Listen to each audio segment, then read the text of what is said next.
Piala Dunia 2026 siap memberi banyak kejutan. Salah satu kejutan yang kemungkinan akan hadir adalah kisah heroik sebuah negara kecil dari Afrika.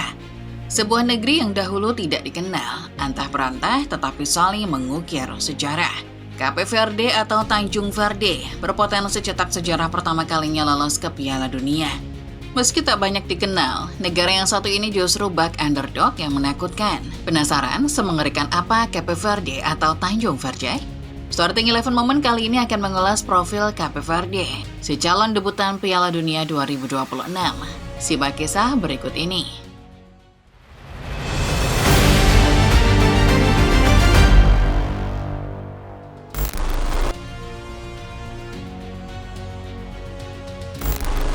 Sebagian dari kita mungkin masih asing dengan nama Cape Verde atau Tanjung Verde. Negara mana sih itu? Wajar apabila kita berpikir demikian. Pasalnya, sampai dengan abad ke-15, Cape Verde memang belum dikenal.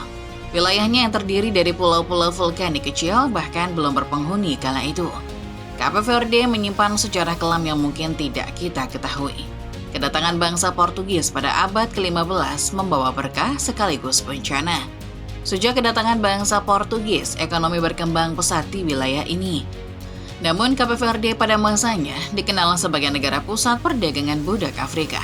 Cape Verde kala itu banyak menjadi tempat singgah kapal-kapal dagang hingga perompak dan bajak laut. Pada tahun 1975, Cape Verde merdeka dan terus mengalami pertumbuhan pesat secara ekonomi.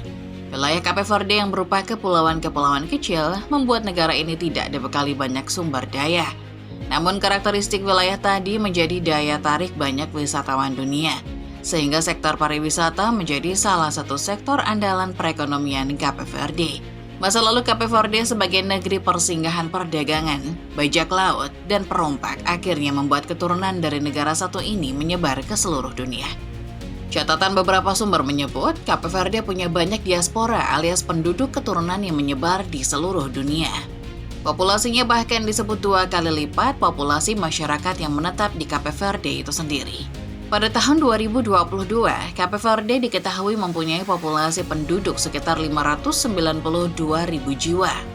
Namun jumlah penduduk keturunan yang menyebar di seluruh dunia diketahui mencapai 1 jutaan jiwa. Mayoritas dari mereka tersebar di negara Portugal dan Amerika Serikat.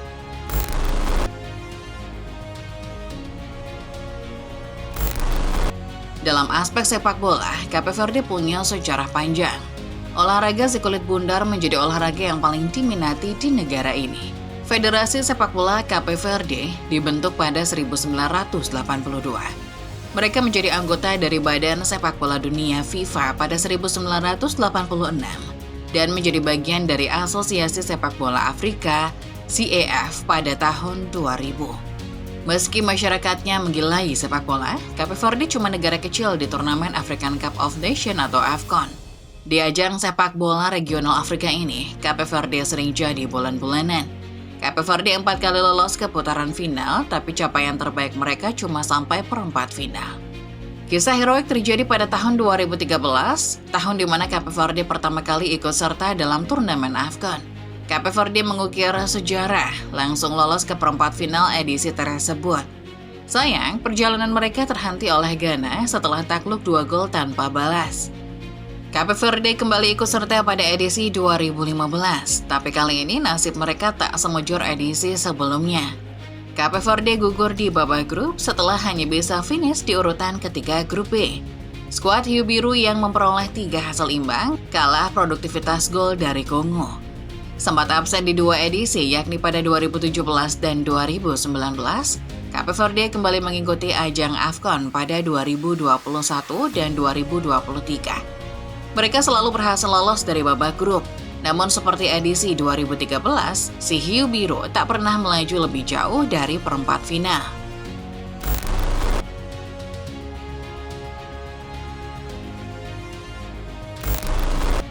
Kegagalan masuk AFCON pada 2 edisi, yakni pada 2017 hingga 2019, tampaknya menjadi pukulan telak buat Cape Verde. Sejak saat itu, federasi membangun proyek yang lebih ambisius. Mereka merekrut Pedro Leitão Brito alias Bobista sebagai juru taktik anyar pada tahun 2020. Cape Verde sadar bahwa diaspora menjadi keuntungan terbesar mereka. Keuntungan ini pada akhirnya membuat Cape Verde memanggil sejumlah pemain keturunan mereka. Gerbong pemain diaspora berdatangan. Inilah yang membuat Cape Verde kembali lolos ke AFCON pada 2021. 2023, Cape Verde tampil impresif. Di babak grup AFCON, mereka lolos sebagai peringkat pertama grup B, mengungguli Mesir. Skuad Bubista sempat memberikan perlawanan alat pada Afrika Selatan, namun akhirnya mereka gugur dalam drama adu penalti. Bubista dan Federasi Cape Verde sekali lagi mencoba peruntungan di AFCON edisi tahun 2025. Sayangnya, proyek ambisius Cape Verde karam di tengah jalan. Di babak kualifikasi Piala Afrika 2025, Delon Livramento CAS cuma menang 1 kali. Ini membuat Cape Verde duduk di peringkat juru kunci grup J dan tidak lolos ke Piala Afrika 2025.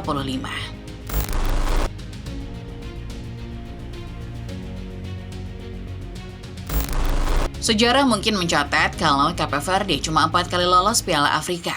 Tahun lalu, mereka juga jadi bulan-bulanan dan tidak lolos ke Piala Afrika. Namun ketika prestasi belum sesuai harapan, federasi tidak buru-buru memecat pelatih. Bubista masih dipercaya menangani skuad Hiu Biru. Tahun ini, Bubista kembali dengan proyek ambisiusnya. Penambahan slot peserta Piala Dunia menjadi 48 negara membawa kesempatan emas. Sebuah kesempatan untuk pertama kalinya mentas di ajang tertinggi sepak bola antar negara. Cape Verde tergabung ke dalam grup D kualifikasi Piala Dunia Zona Afrika putaran pertama. Di grup ini ada negara yang cukup kuat, Kamerun. Namun siapa sangka Cape Verde yang pernah diundang Malaysia untuk memainkan laga uji coba di Kuala Lumpur tampil terengginas. Rabu 10 September 2025 menjadi momen emas. Cape Verde berhasil menaklukkan negaranya Andre Onana 1-0 lewat gol tunggal Delon Livramento. Hasil ini praktis mengukuhkan posisi Cape Verde di peringkat pertama sekaligus memperlebarkan mereka main di Piala Dunia. Setelah kemenangan melawan Kamerun, masyarakat Cape Verde tumpah ruah memasuki lapangan. Sebuah ekspresi yang wajar mengingat timnas mereka selangkah lagi menuju Piala Dunia. Hanya ada 2 pertandingan tersisa melawan Libya dan Eswatini. Menurut hitung-hitungan, Cape Verde hanya perlu menang 1 kali untuk lolos ke Piala Dunia. 1 kemenangan akan membuat Cape Verde mengoleksi 22 poin. Jumlah ini tak akan bisa dikejar Kamerun di urutan kedua yang hanya bisa memperoleh maksimal 21 poin.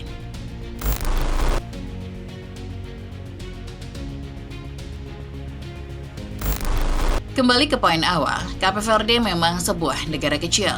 Ia cuma sebuah kawasan kepulauan kecil yang menjadi bagian dari benua Afrika.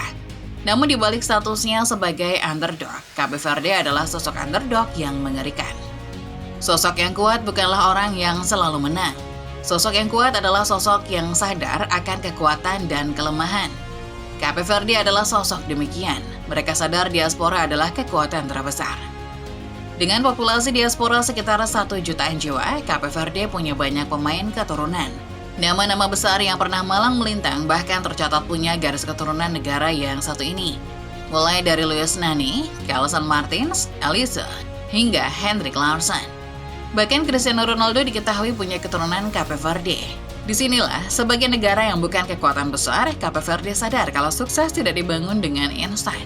Ketika Bubista gagal di AFCON 2025, meski sudah dibekali skuad diaspora Eropa, federasi tidak buru-buru mendepaknya. 5 tahun kepercayaan dibayar tuntas, walau tidak lolos AFCON, Cape Verde kini mengukir mimpi menuju Piala Dunia. Perjalanan Cape Verde belum selesai. Masih ada 2 laga tersisa untuk menuntaskan perjuangan. Meski hampir segera lolos, Cape Verde juga perlu sadar mereka sering gugur dramatis di akhir. Bubista harus bisa menjaga fokus anak asuhnya untuk setidaknya meraih 1 kemenangan. Nah, itu dia Football Lovers, kisah Cape Verde si underdog mengerikan dan calon debutan Piala Dunia 2026. Kalau menurut kalian, akankah Cape Verde lolos ke Piala Dunia 2026? Komen di bawah ya. Like video ini kalau kalian suka, jangan lupa subscribe channel Sorting 11 Moment dan nyalakan notifikasinya supaya kalian bisa terus update perkembangan terkini seputar sepak bola setiap harinya. Terima kasih dan sampai jumpa.